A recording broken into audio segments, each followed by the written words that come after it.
여러분들 혹시 머리 검은 짐승 거두지 말라는 말 알고 계신가요? 저는 어릴 때부터 듣고 자라서 그런가 이 말이 참 싫더라고요. 근데 제가 이 말을 쓰게 되는 계기가 찾아왔습니다. 우선 간단하게 제 소개부터 해드려 보도록 하겠습니다. 저는 무난동료 외동딸로 엄마 아빠의 사랑을 듬뿍 받고 자랐습니다. 사는 곳은 경상남도 쪽에 살고 있고요. 친구들이 이렇게 사연 보내는 곳이 있다고 해서 저도 한번 제 이야기를 들려드리고 싶어서 이렇게 사연을 보내게 되었습니다. 저는 지금 30대 중반으로 가고 있는 평범한 여성입니다. 저에게는 10년 동안 사귄 남자친구가 있는데요. 대학교 때 CC로 만난 저희는 오랫동안 만나왔고 남자친구가 군대를 갔을 때 또 취업으로 힘들 때에도 다 함께하고 동고동락한 사이라고 할 수 있습니다. 뭔가 연인에서는 없을 정도의 끈끈한 정이 있는데요. 저는 엄마 아빠가 오랫동안 자영업을 해오셨는데 이제 나이가 어느 정도 있으셔서 제가 도맡아서 2호점을 운영하고 있어요. 1호점은 엄마 아빠가 하고 계시는데 원래 1, 2호점 두 분 다 하시다가 너무 힘들어 하셔서 제가 맡아서 운영하고 있습니다. 워낙 오래한 곳이기도 하고 배송 서비스도 시작하는 바람에 운영이 굉장히 잘 돼 바쁜 나날들을 보내고 있죠. 남자친구는 3년 동안 공무원 시험을 준비하다가 이번에 또 떨어지게 되면서 그냥 일반 회사에 들어간 직장인이고요. 저희 둘은 코로나 때문에 결혼식을 아직 못 올리고 함께 살고 있는데요. 처음에는 동거할 계획은 없었지만 코로나 탓에 결혼식이 미뤄지면서 내년 봄으로 식장을 다시 예약하고 지금은 함께 살고 있는 사이랍니다. 근데 남자친구와 지낼수록, 아니 애랑이와 지낼수록 자꾸만 우리가 결혼해서 잘 살 수 있을까 하는 의문이 듭니다. 그 의문은 애비 시댁 때문인데요. 오래 사귀었지만 서로 너무 어릴 때 만나서 그런가 부모님을 굉장히 늦게 뵌 편이기도 하고 애랑이한테 들어서 대충 애비 시댁의 성격은 알고 있었지만 실제로 뵈니 생각보다 더 심한 시어머니의 간섭에 이 결혼 과연 진행시켜도 될까 하는 마음이 들었습니다. 그럴 때마다 저희 부모님은 늘 네가 가장 행복한 게 중요하다라고 하셨기 때문에 가끔 결혼을 그만두고 싶을 때도 많았는데요. 하지만 남자친구만큼 저를 많이 이해해주는 사람도 없고 가장 순수할 때 만났던 사이라 사실 또 내가 이런 사람과 헤어져서 다른 사람과 결혼을 할 수 있을까도 생각하게 돼 지금까지 만나왔던 것 같습니다. 근데 언제부터인지 시댁에서 저에게 은근슬쩍 여러 일들을 자꾸만 해달라고 하시는 거예요. 그 첫 번째 이야기가 바로 시어머니의 조카라고 해야 할까요? 조카가 이번에 취업을 하고 싶고 크게 자영업을 운영하고 싶다고 하니 저희 가게에서 일하게 해달라고 하는 거예요. 일하는 건 문제가 되진 않지만 사실 젊은 사람이 일하기에는 그만두는 분들도 많고 또 그분이 원하는 건 카페 및 레스토랑 운영인데 저희 집은 그냥 일반 식당이기 때문에 사실 뭘 배워갈 건 없거든요. 근데 자꾸만 부탁을 하셔서 아마 일하기 힘들 거다. 그래도 괜찮으시냐 물어보니 시모는 괜찮다며 당장 내일부터 나가라고 하겠다고 하더라고요. 알겠다고 하고 첫날 일을 알려주는데 그 조카의 자세가 누가 봐도 꼭 사장 노릇을 하러 온 것처럼 직원들한테 행동을 하더라고요. 단순히 그것만 하면 되는데 저희 식당에는 오래 일하신 직원분들이 대부분이에요. 엄마 아빠랑 함께 거의 10년 넘게 근무해 오셨기 때문에 아무리 제가 운영한다고 하더라도 그분들을 더 존중하는 편인데요. 근데 조카가 자꾸만 출근하면 사장 노릇을 한다는 거예요. 자기도 직원으로 일을 배우러 온 사람이면서 직원들에게 내가 누군지 알아요? 저는 그냥 돈 때문에 일하러 온 게 아니라 배우러 온 거예요. 그러니까 이건 이모님이 하셔야죠. 하면서 계속 그런다고 하길래 한 직원이 조금 많이 서운했는지 그만두고 싶다고 하더라고요. 저희 엄마 아빠가 그걸 하시고 다시 1호점으로 출근하라고 해서 그 문제는 해결이 됐지만 너무 그런 식으로 행동해 제가 시모한테 이야기를 했습니다.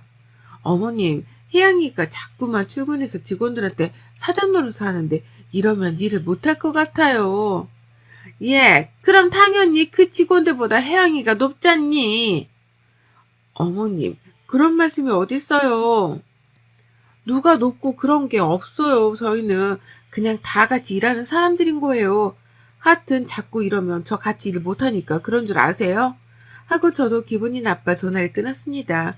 그러고 한 달도 안 돼서 그냥 월급 주고 이 정도면 됐다고 다른 데 가서도 일해보라고 내보냈습니다.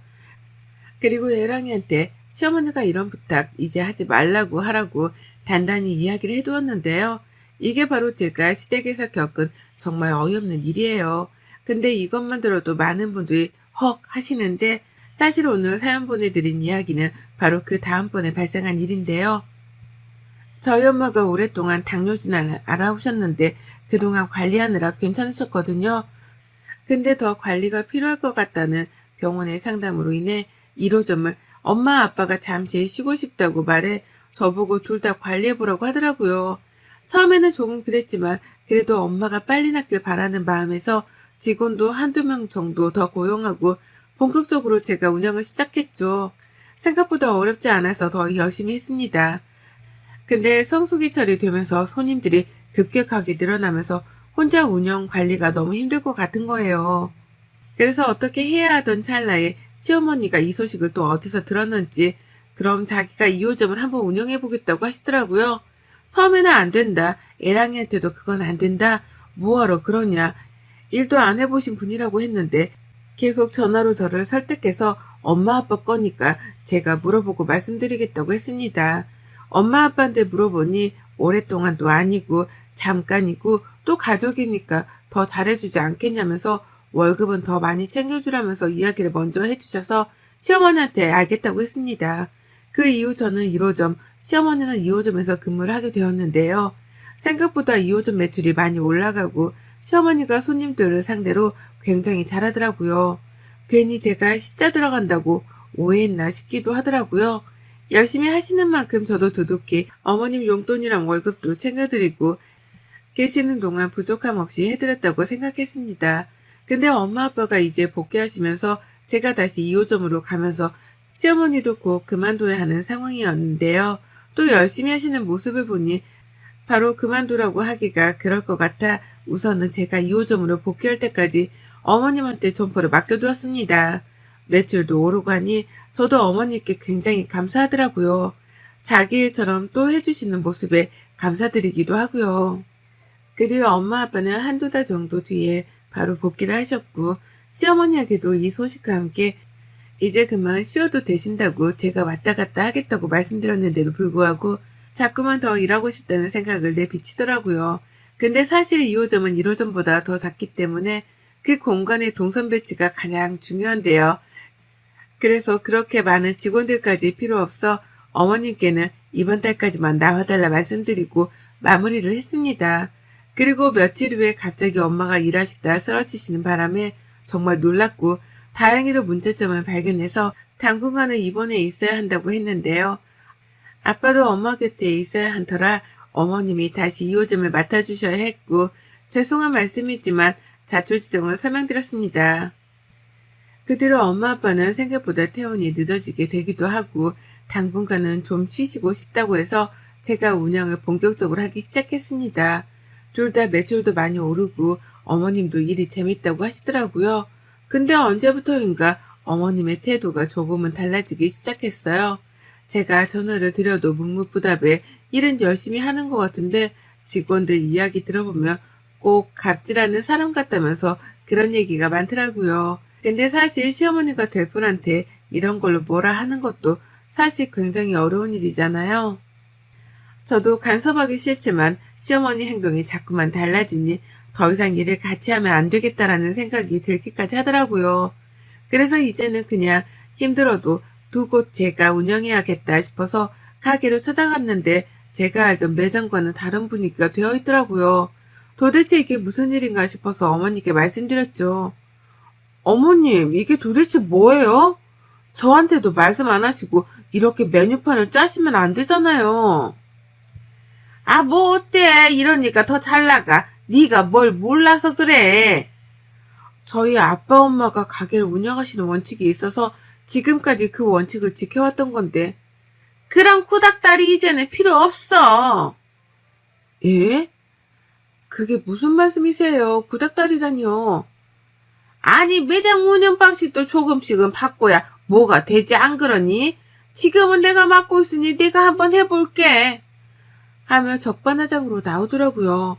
이대로는 안 되겠다 싶어 어머님께 확실하게 매뉴얼을 알려드렸지만 그래도 자꾸만 어긋나는 탓에 어머니께 이번 달까지만 하고 이제 쉬셔도 되실 것 같다 말씀을 드렸습니다. 그랬더니 갑자기 노발대발하면서 저에게 막말을 퍼붓더라고요. 네가 잘나면 얼마나 잘났냐면서 남이 운영하는 것도 못하게 방해를 한다? 그게 말이 되냐? 이러면서 계속 폭탄반응을 하더라고요. 그래도 사업에서는 당연히 뺄 때는 빼주고 갈 때는 가야 하기 때문에 확실하게 이야기를 해두었습니다. 근데 정말 제가 생각하지 못한 일이 일어나게 되었습니다. 그 일은 아직도 제가 정말 손이 덜덜 떨려서 할 말이 없는데요. 갑자기 친구가 전화가 오더니 카톡을 확인해 보라고 하더라고요. 근데 그 카톡을 보니 당근마켓, 중고나라 등에 저희 집 음식들이 올라와 있더라고요. 이틀만 판매한다면서요. 근데 라벨을 가리려고 한 것 같지만 딱 봐도 저희 거거든요. 아무리 가려도 그 용기를 보면 저는 알기도 하고 거기 댓글도 어디인지 다 알 만큼 저희 가게 거라 정말 누가 도대체 이런 일을 했는지 한두 개면 손님이 팔았다고 치지만 저렇게 수십 개 넘는 건 정말 단체 주문밖에 없어요. 도대체 이게 내가 팔지도 않은 걸 어떻게 떠올라 다니지 싶어서 직접 올린 사람한테 쪽지를 보내서 누구시냐, 저희 가게에서는 이런 거 판 적이 없다 하니까 갑자기 잠수를 타대요. 그래서 그걸 사신 분의 연락처를 알아내 전화를 걸었습니다. 여보세요? 안녕하세요. 저희는 땡땡 가게인데요. 지금 이게 저희 제품인데 저희는 인터넷이나 중고나라 등에서 판매를 안 하는데 혹시 어떻게 사셨나 해서요. 정말요? 저한테는 거기서 일하시는 점장님이신데 코로나 때문에 이렇게 판매하는 거라고 하시길래 저는 믿고 샀죠. 아, 제품은 저희께 맞습니다. 근데 혹시 직거래를 하셨어요? 네. 그럼 직거래할 때 혹시 어떤 분이 나오셨나요? 나이가 좀 있으신 아줌마 분이시던데. 파마머리요? 네. 네, 알겠습니다. 감사합니다. 제품은 저희 거니 걱정 안 하고 드셔도 돼요. 중고나라도 마찬가지로 그러길래 경찰에 신고해야겠다 싶어서 신고하고 기다리고 있었어요. 분명 직원들은 아니했더니 도대체 어떻게 찍어가는 건가 싶었거든요. 그렇게 경찰에 의뢰하고 나서 찾아낸 정보에 의하면 정말 아직도 손발이 부들부들 떨려요. 그런 곳을 팔았던 주인공은 바로 저희 어머님이셨어요. 어머님은 지금까지 저희 가게에서 일하면서 뒤에서 야금야금 반찬부터 게장까지 다 포장해 직접 가져다 드리기도 하고 판매하신 기록이 나오더라고요. 경찰에서 IP 추적 수소를 보니 어머님 동네더라고요. 그냥 말씀드리면 저한테 노발대발 할 것 같아 바로 그 증거들을 가지고 어머님네로 쳐들어갔습니다. 가지고 온 종이들을 하나씩 나열하면서 어머님의 만행을 다 까발려 드렸죠. 어머님은 끝까지 자기가 아니라고 잡아댔으며 제가 일부러 그 사려는 분에게 그분에게 문자를 보내달라고 남기고 왔었거든요. 근데 당연히 어머님이 판매하셨으니 어머님한테 문자가 오겠죠? 그 문자 보고 제가 완전 예비시댁 가서 깽판을 쳤어요. 그 수익을 그럼 다 어떻게 하셨냐? 이건 명백한 사기라고 난리치니 갑자기 저한테 하신다는 말이. 무슨 사기? 넌 말 이상하게 한다? 그냥 너무 맛있다길래 배송도 되냐고 해서 내가 보내준 것 뿐이야. 그럼 그 돈을 저한테 주시거나 매출에 찍으셔야 하는데 안 그러셨잖아요. 그게 말이 돼요? 예, 너는 이 시애미가 그렇게 돈 가진 게 아깝냐? 그럼 니네가 생업이라도 좀 주던가 하면서 오히려 적반하장으로 나왔습니다.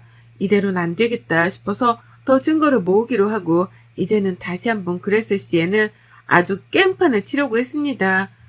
또 다른 문제를 일으킨 건 없는지 2호점에 가서 상황을 보았더니 만들어둔 게장을 매일 그렇게 어디로 가져가는지 만들었는데도 많이도 뒤로 빼돌려 놓으셨더라고요. 그걸 보는데 이대로 더 이상은 안 될 것 같아 저희 가게에서 가장 맛있는 새우장을 들고 시댁으로 출동했습니다. 어머님이 문을 열자마자 들어가서 고래고래 소리를 지르면서 새우장을 어머님 쪽으로 다 던져버렸습니다.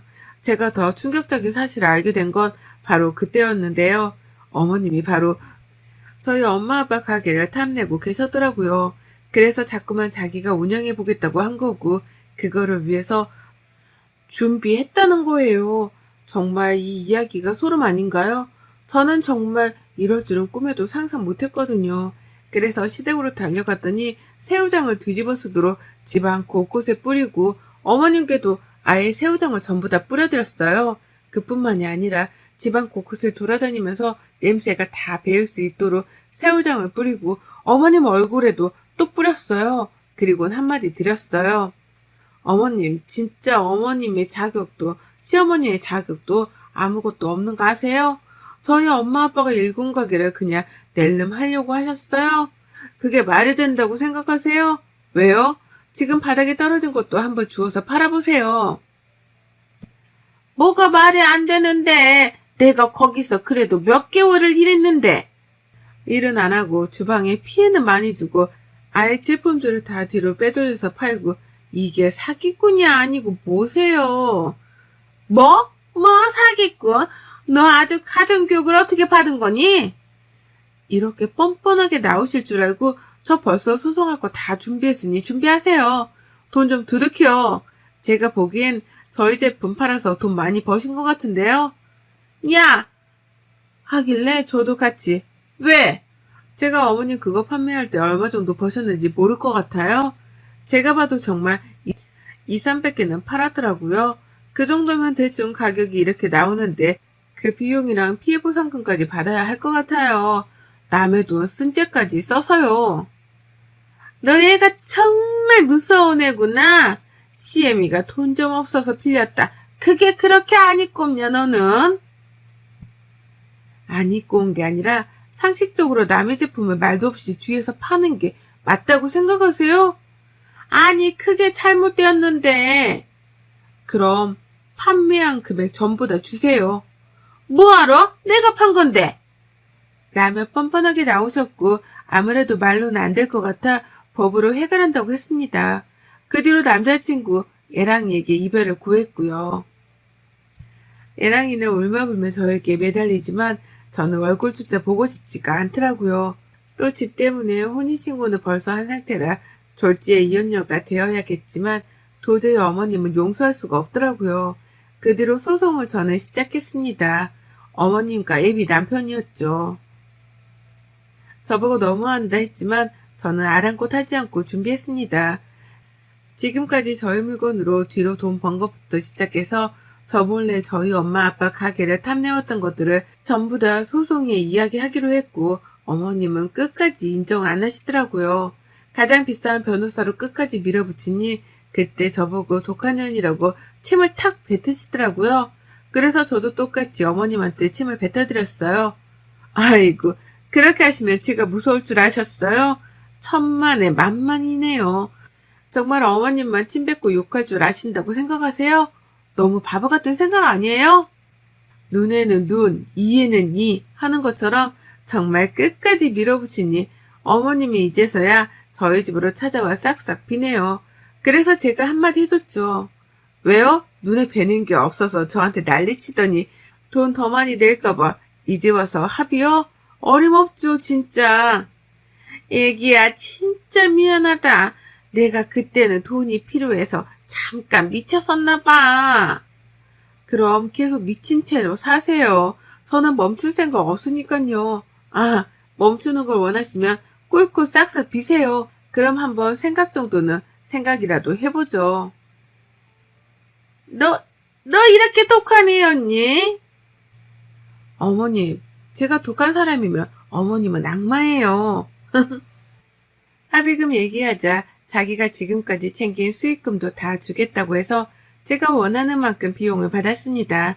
그 뒤로 저희 집에 있던 애랑이 짐은 전부 다 한 트럭에서 보내고 합의혼하고 다시 저의 일상으로 돌아왔습니다. 그리고 애비신랑과 시어머니가 될 뻔한 분은 어떻게 된지 아세요? 지금 집이 경매로 넘어간 상황이라고 합니다. 알고 봤더니 어머님이 주식에 미쳐 돈을 다 끌어다 썼는데 이번에는 대출도 여러 군데서 받아서 그 주식에 다 투자했다고 해요. 그래서 그렇게 돈이 필요한 거였고 뒷거래로 저희 제품들도 가져다 판 거죠.